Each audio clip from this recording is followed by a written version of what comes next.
اے زمین کے سب باشندوں کان لگاؤ۔ اور 5ویں آیت ہے، اے مت والو جاگو اور تم ماتم کرو، اے مے نوشی کرنے والو نئی مے کے لیے چلاؤ۔ 8ویں آیت، تم ماتم کرو جس طرح دلہن ٹاٹ اوڑھ کر ماتم کرتی ہے۔ 13ویں آیت، اے کاہنوں کمرے کس کر ماتم کرو، اے مذبح پر خدمت کرنے والو واویلا کرو۔ بھائی یوسف، پہلے باب میں مختلف طبقے کے لوگوں کو پیغام دیا گیا۔ آپ اس میں کیا دیکھتے ہیں؟ لوگوں کے کسی بھی طریقے کو چھوڑا نہیں گیا۔ بالکل جس طرح پولس رسول کہتا ہے، پس خدا آدمیوں کو ہر جگہ حکم دیتا ہے کہ توبہ کریں۔ چونکہ وہ ریاست کا نبی تھا تو شاید یویل کی معرفت صرف ریاست کے بوڑھوں اور اس ملک کے تمام باشندوں سے ہو، لیکن نئے عہد نامے میں پولس رسول کسی مخصوص ریاست سے نہیں بلکہ ہر طرف کے تمام لوگوں سے کلام کرتا ہے۔ اور میں کہوں گا کہ اس نے بوڑھوں سے شروعات اس لیے کی کیونکہ وہ دوسرے لوگوں کی بنسبت طویل العمر تھے، کہ اے بوڑھو، کیا تمہاری عمر میں ایسا کبھی ہوا؟ کیونکہ تم طویل العمر ہو، 60 70 یا تم میں سے کوئی 80 برس کے بھی ہیں۔ کیا تم نے کبھی اپنی تاریخ میں ایسا کچھ ہوتے دیکھا؟ اگر یہ کچھ ایسا ہے جو پہلے کبھی نہیں ہوا تو کیا اس میں تمہارے واسطے کوئی پیغام ہے؟ اے بوڑھو سنو، اے زمین کے سب باشندوں کان لگاؤ، کیا تمہارے یا تمہارے باپ دادا کے ایام میں کبھی ایسا ہوا؟ ٹھیک ہے، اب میں کچھ آیات پڑھوں گا، اس کے بعد آپ سے سوال کروں گا۔ خداوند کا کلام جو یوئیل بن فتویل پر نازل ہوا۔ اے بوڑھو سنو، اے زمین کے سب باشندوں کان لگاؤ، کیا تمہارے یا تمہارے باپ دادا کے ایام میں کبھی ایسا ہوا؟ تم اپنی اولاد سے اس کا تذکرہ کرو اور تمہاری اولاد اپنی اولاد سے اور ان کی اولاد اپنی نسل سے بیان کرے کہ جو کچھ ٹڈیوں کے ایک غول سے بچا اسے دوسرا غول نگل گیا، اور جو کچھ دوسرے سے بچا اسے تیسرا غول چٹ کر گیا، اور جو کچھ تیسرے سے بچا اسے چوتھا غول کھا گیا۔ جو لکھا اہم ہے، لیکن میں چاہوں گا کہ سنو اور کان لگاؤ۔ ان الفاظ پر غور کیا جائے، نہ صرف سنو بلکہ کان لگاؤ۔ آپ اس پیغام میں کیا دیکھتے ہیں؟ مثال کے طور پر جب ہم مرکز کی انجیل کے 4 باب کو دیکھتے ہیں تو ہمیں پتہ چلتا ہے کہ مسیح بارہا یہ کہتا ہے کہ سنو سنو اور سنو۔ اور یہاں جیسا کہ آپ نے کہا کہ نہ صرف سننا ہے بلکہ کان لگانا ہے، یعنی کہ توجہ سے سننا ہے، کیونکہ خداوند بہت سے اہم مواقعوں پر کلام کرتا ہے۔ یہ کس قدر خطرناک ہے کہ خدا بولتا ہے اور ہم نہیں سنتے، لہٰذا خبردار کیا گیا ہے کہ آج اگر تم اس کی آواز سنتے ہو تو اپنے دل سخت نہ کرو جب خدا بولتا ہے۔ اور یسایہ یہاں پر کہتا ہے کہ سنا اے آسمان اور کان لگا اے زمین۔ خداوند یوں فرماتا ہے کہ جب خداوند بولتا ہے یہاں تک کہ بے جان چیزیں بھی سنتی ہیں، سننا ان کا کام ہے۔ آسمان اور زمین کا کام سننا ہے، تو انسان کو کس قدر سننے کی ضرورت ہے جسے خدا نے اپنی شبیہ پر پیدا کیا ہے۔ اس نے اسے 2 کان دیے، جس کے کان ہوں وہ سنے، اور یہ سچ ہے۔ وہ کیا بتائیں گے، کیا سنیں گے، اور اپنے بچوں کو کیا بتائیں گے، اور اپنے بچوں کو ان کے بچوں کو کیا بتانے کو کہیں گے۔ پیغام یہ ہے کہ کیا تمہارے یا تمہارے باپ دادا کے ایام میں ایسا ہوا؟ وہ بوڑھوں سے خطاب کر رہا ہے، لیکن یاد کرنے کی کوشش کرو، کیا تمہارے باپ دادا نے کبھی تمہیں ایسی ہولناک آفت کے بارے میں بتایا، یعنی ٹڈیوں کی آفت جس نے کچھ باقی نہ چھوڑا؟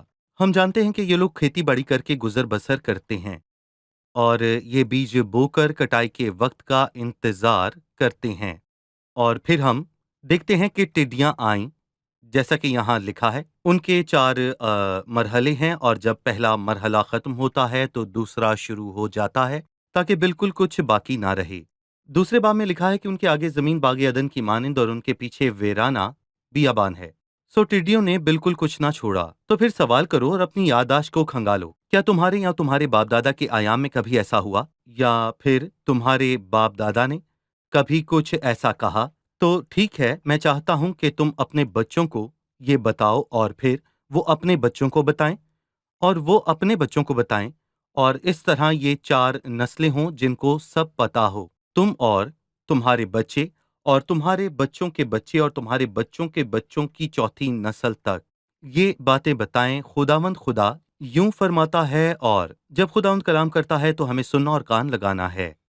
بھائی یوسف، کبھی کبھار بچوں کو تعلیم دیتے ہوئے اور ان تک پیغام پہنچاتے ہوئے ہمیں مشکل پیش آتی ہے۔